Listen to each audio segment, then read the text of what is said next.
अगर आप हमारे चैनल पर नए हैं तो आप हमारे चैनल को जरूर सब्सक्राइब करें, लाइक करें, बेल आइकॉन के बटन को दबाएं ताकि तुरंत आप तक ऐसे अनुभव और मानव धर्म परिचय पहुंच सके और आप इन वीडियो के द्वारा आप अपने मानव जीवन को अच्छा बना पाए। महान त्यागी बाबा जुमदेवजींनी परमेश्वरी कृपेचा मानवाला परिचय करून दिल्यामुळे या मार्गाचे अनेक उपासक झाले। त्यामुळे बाबांच्या शिष्यमंडळींची संख्याही वाढू लागली। बाबा त्यांना नेहमी उपदेश करीत असत। भेटीला येणाऱ्या शिष्यांकडून कसल्याही प्रकारची फी किंवा गुरुपूजा ते स्वीकारित नाही। बाबा निष्काम भावनेने जनसेवा करीत आहेत। त्यामुळे बाबांकडे येणाऱ्या शिष्यांची सारखी रीघ असते। 1964 सालची ही घटना आहे। बाबांना एकुलता एक मुलगा आहे। त्याचे नाव मनो उर्फ महादेव आहे। तो BE मेटलर्जी प्रथम वर्षाला शिकत असतानाची ही गोष्ट आहे। बाबांकडे मार्गदर्शनाकरिता शिष्यमंडळी रोज सकाळपासून सत येत असत। तसे बाबांचे घर लहानच होते। तेथे सर्व प्रकारची वेगवेगळी व्यवस्था करणे अशक्यच होते। त्यामुळे बाबा ज्या खोलीत सेवकांना मार्गदर्शन करीत असत त्याच खोलीत एका कोपऱ्यात या मनोचे अभ्यासाकरिता टेबल ठेवले होते। मनो रोज तेथेच अभ्यास करीत असे।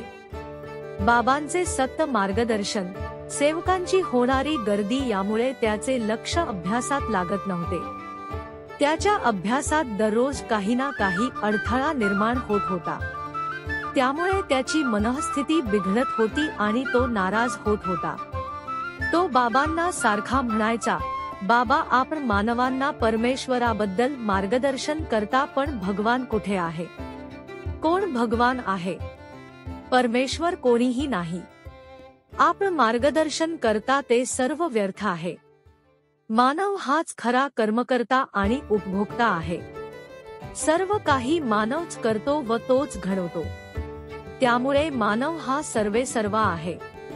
आप उगीच या गरीब, भोळ्या बाबड्या लोकांना फसवत आहात। तेव्हा बाबा त्याला समजावत होते की मानव फक्त कर्मकर्ता आहे आणि त्याचे फळ देणारा परमेश्वर आहे।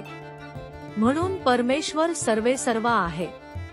इतके समजावूनही तो समजत नव्हता आणि आपलेच तत्वज्ञान सांगत होता। बाबांनी खूप विचार केला, पण त्याला ते कधीही अपशब्दाने बोलले नाही। उलट नेहमी समजावत होते, तुझ्याकडून जेवढा अभ्यास होईल तेवढाच कर। माझा भगवंत तुला काहीही कमी पडू देणार नाही। माझ्या मार्गदर्शनापासून तुला कोणताही त्रास होणार नाही किंवा तू अभ्यासात मागे राहणार नाहीस।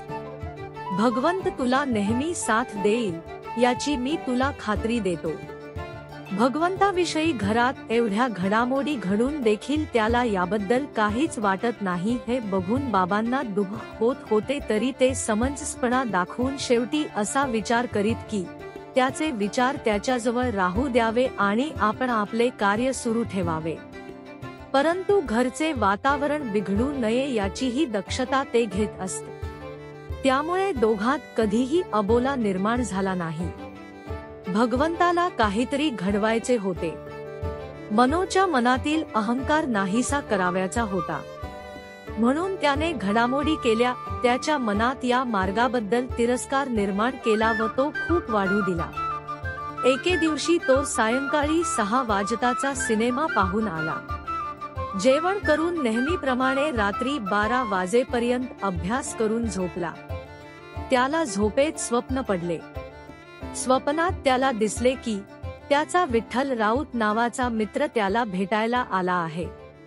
त्यावेळी तो अभ्यास करीत होता। त्याच वेळेस एक भजन मंडळ घराच्या बाजूच्या गल्लीतून आले आणि समोर असलेल्या हनुमानजीच्या देवळात गेले। त्याच सुमाराला बाबांच्या घरी मार्गदर्शनाकरिता 10-12 लोक आले होते। 2 मित्रांची चर्चा झाल्यावर त्याचा मित्र निघून गेला। त्यानंतर लोक मात्र बसूनच होते। बाबा भजन मंडळी बरोबर देवळात निघून गेले होते। तेव्हा स्वप्नातच तो आलेल्या त्या लोकांवर खूप रागावला आणि त्यांना म्हणाला, तुम्ही कशाला बसले आहात? तुमचे इथे काहीच काम नाही. तुम्ही जा आपल्या घरी. हे ऐकून जमलेले लोक आपापल्या घरी निघून गेले. त्या रागाच्या भरात त्याचे डोळे चढले होते. स्वप्नातच त्याला त्याची काकू सौ सखुबाई, श्री मारोतराव यांची पत्नी घरून येताना दिसली. ती त्याच्याजवळ येऊन त्याला म्हणाली, महादेव, तुझे डोळे लाल का दिसतात? त्याच वेळी महादेवने तिला विचारले, काकू, माझे बाबा कुठे आहेत? तेव्हा ती उत्तरली, अजून तुझे वडील बाहेरून घरी आलेले नाही. तेव्हा तो घरून बाहेर आला आणि अंगणात खाटेवर बसून वडिलांची वाट बघू लागला. हे सर्व त्याला स्वप्नातच दिसले. तेवढ्यात त्याला जाग आली. त्याच्या अंगात 104 डिग्री ताप होता.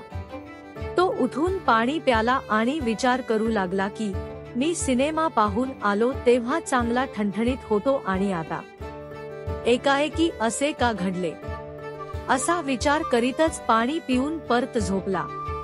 पुन्हा स्वप्नचक्र सुरू झाले, कारण परमेश्वराला त्याला काहीतरी शिकवायचे होते. त्याला स्वप्नात असे दिसले की तो खाटेवर बसला असून भजनमंडळी भजन आटोपून समोरच्या देवळातून बाहेर पडून आपापल्या घरी निघून गेली, परंतु बाबा घरी आले नाही. स्वप्नातच त्याला बरे वाटत नव्हते. तो हळूहळू देवळासमोर गेला. देवळात जाताना रस्त्यातच त्याची प्रकृती खूपच खराब झाली.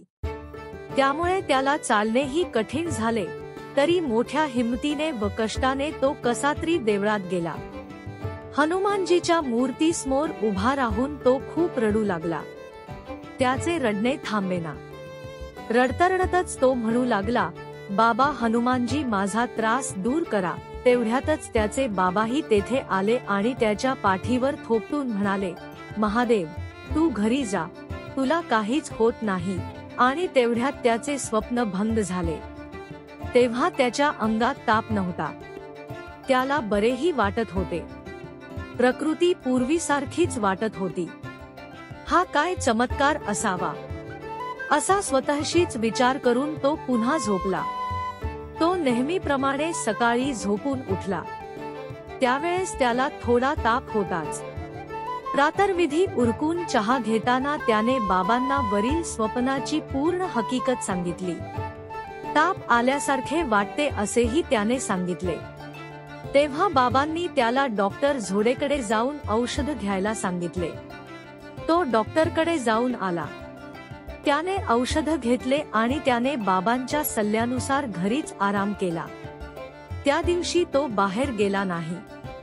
त्या दिवसापासून त्याच्या मनात परमेश्वराबद्दल भक्ती निर्माण झाली आणि परमेश्वर ही काहीतरी अलौकिक शक्ती असून मानव सर्वेसर्वा नाही तर परमेश्वरच सर्वेसर्वा आहे हे तो मानू लागला.